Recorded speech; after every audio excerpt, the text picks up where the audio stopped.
बिस्मिल्लाहिर्रहमानिर्रहीम अस्सलाम वालेकुम डियर स्टूडेंट। आज हम डी कॉम पार्ट 1 की जो फाइनेंशियल अकाउंटिंग की बुक है गुल अमीर मलिक साहब की, इसका जो चैप्टर नंबर 8 है बैंक रिकॉन्सिलिएशन स्टेटमेंट, उसकी एक्सरसाइज नंबर 9 आज हम करने जा रहे हैं। तो चैप्टर नंबर 8 और एक्सरसाइज नंबर है 9। जी, एक्सरसाइज नंबर 9 में कहता है from the following particulars relating to the business of Furqan and sons prepare bank reconciliation statement as on 31 January. जी, हमने बैंक रिकॉन्सिलिएशन स्टेटमेंट बनानी है इसमें, और कंपनी का जो नाम है वो है फुरकान एंड सन्स। तो जो हम बैंक रिकॉन्सिलिएशन स्टेटमेंट बनाएंगे उसमें वो सबसे ऊपर लिखेंगे फुरकान एंड सन्स। ए में कहता है balance of cash book as on 31 January 2013 25,765। Cash book का जो बैलेंस है 31 जनवरी 2013 को 25,765 रुपये है। जी डियर स्टूडेंट, यहाँ पे अगर आप देखें तो कैश बुक का जो बैलेंस दिया गया है इसके साथ इसने डेबिट और क्रेडिट का नहीं बताया। तो याद रखिएगा, मैंने आपसे पहले भी कहा था कि जब भी आपको डेबिट और क्रेडिट का ना बताया जाए तो आपने हमेशा फेवरेबल बैलेंस लेना है।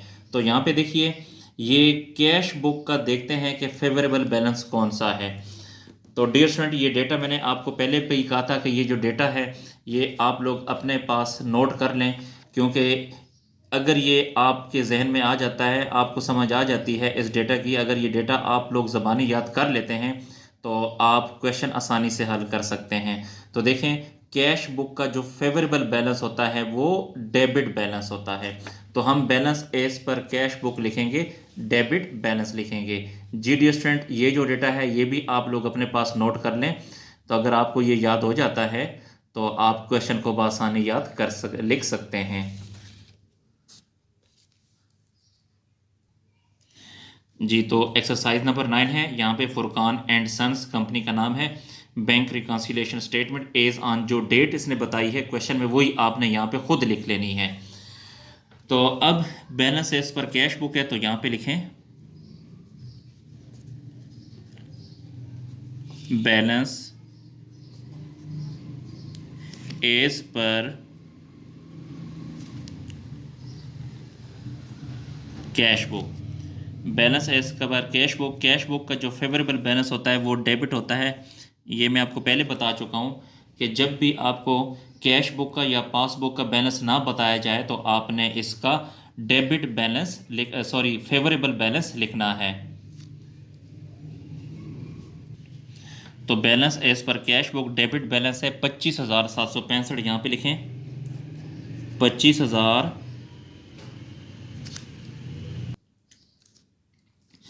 जी, तो balance as per cash book debit balance है 25,765। अब यहाँ पे आपने लिखना है ऐड, और यहाँ पे लिखेंगे लेस,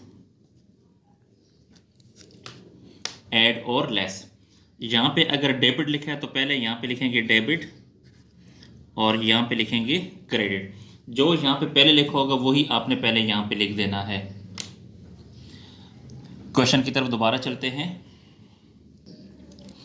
सेकंड ट्रांजैक्शन है a cheque issued on 27 January was not presented 15,000। हमने चेक इशू किया है लेकिन वाज नॉट प्रेजेंटेड, लेकिन वो प्रेजेंट नहीं हुआ। जी डियर स्टूडेंट, ये देखें, हमने जब चेक इशू किया है तो हमने कैश बुक में क्रेडिट कर दिया है, but not presented for payment, लेकिन बैंक में प्रेजेंट नहीं हुआ, यानी बैंक ने इसको डेबिट नहीं किया, तो हम इसको डेबिट कर देंगे। तो अब डियर स्टूडेंट आप इसको डेबिट कर दो। तो ये डेबिट है, तो यहाँ पे आपने लिखना है cheque issued but not presented, या सिर्फ लिख दें unpresented check,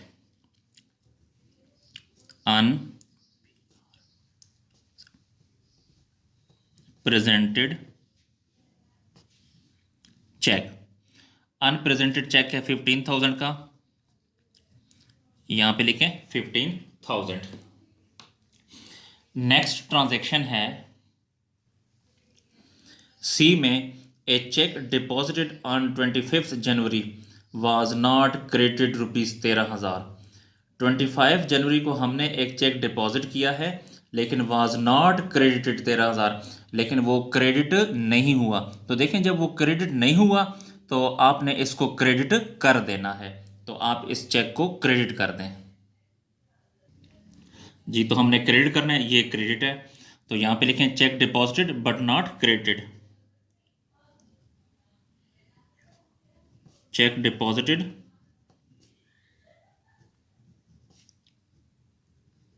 but not credited.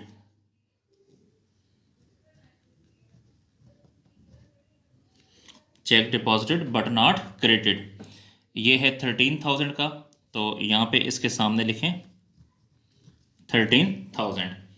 जी उसके बाद नेक्स्ट ट्रांजैक्शन है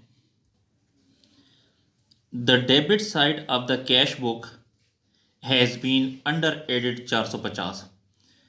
the debit side of the cash book की जो डेबिट साइड है, अंडर एडेड का मतलब है कि कम है, कैश बुक की डेबिट साइड जो है वो कम है। तो जब डेबिट साइड कम है तो आप इसको मज़ीद डेबिट कर दें, तो आप जब इसको मज़ीद डेबिट कर देंगे तो वो जो कमी है वो पूरी हो जाएगी। तो आप इस ट्रांजैक्शन को जो है, डेबिट कम है तो डेबिट मज़ीद कर दें इसको। जी ये डेबिट है, तो यहाँ पे लिखना है debit side under added, debit side under added 450 है, यहाँ पे लिखें 450। जी नेक्स्ट ट्रांजैक्शन की तरफ चलते हैं।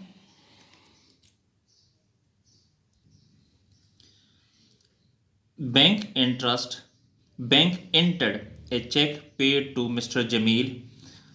बैंक ने एंटर किया है एक चेक को जो कि पेड टू मिस्टर जमील, जो कि हमने मिस्टर जमील को पे किया है। विच वाज इशूड, जो कि हमने इशू किया था from personal account of the owner, जो कि हमने पर्सनल ओनर के पर्सनल अकाउंट से हमने पे किया था।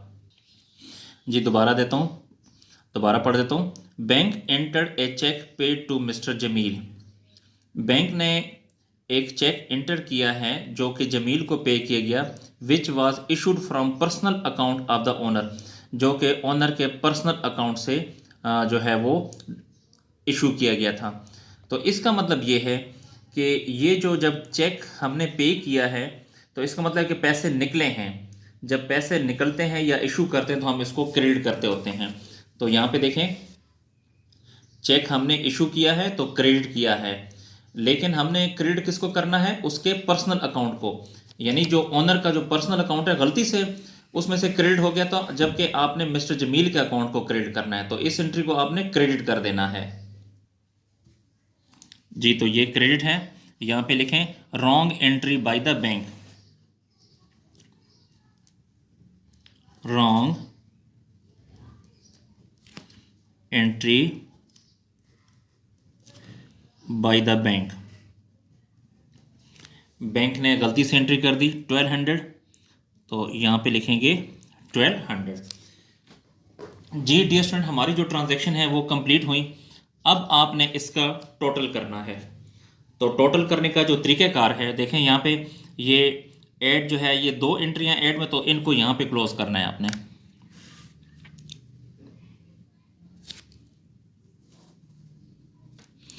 इसी तरह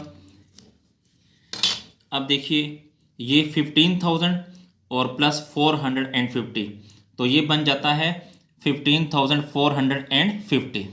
तो यहाँ पे लिखें, इन दोनों को प्लस किया तो 15,450। इसके अलावा जिस तरह हमने इन दोनों को प्लस करके यहाँ लिखा, इसी तरह इन दोनों को भी प्लस करके यहाँ लिखें। तो 13,000 जमा 1200, तो ये आता है 14,200। इन दोनों को प्लस करने से आया 14,200। अब यहाँ पे देखें, यहाँ पे लिखा हुआ है ऐड, यानी जमा करेंगे, तो इन दोनों को जमा करेंगे।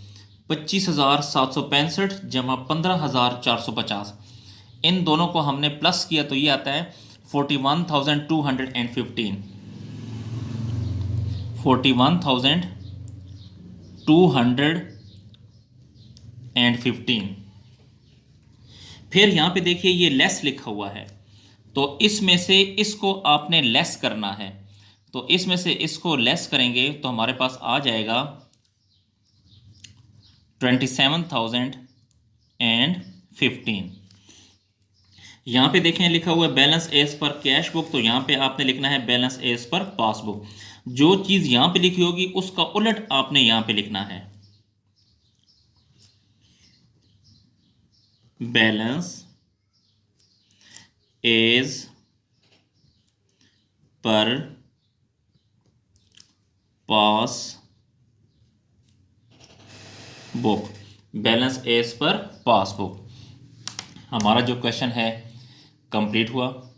डियर स्टूडेंट, इन वीडियोस को अपने दोस्तों के साथ और आपके जो स्पेशली क्लास फेलो हैं उनके साथ शेयर करें ताकि वो भी इससे फ़ायदा हासिल कर सकें।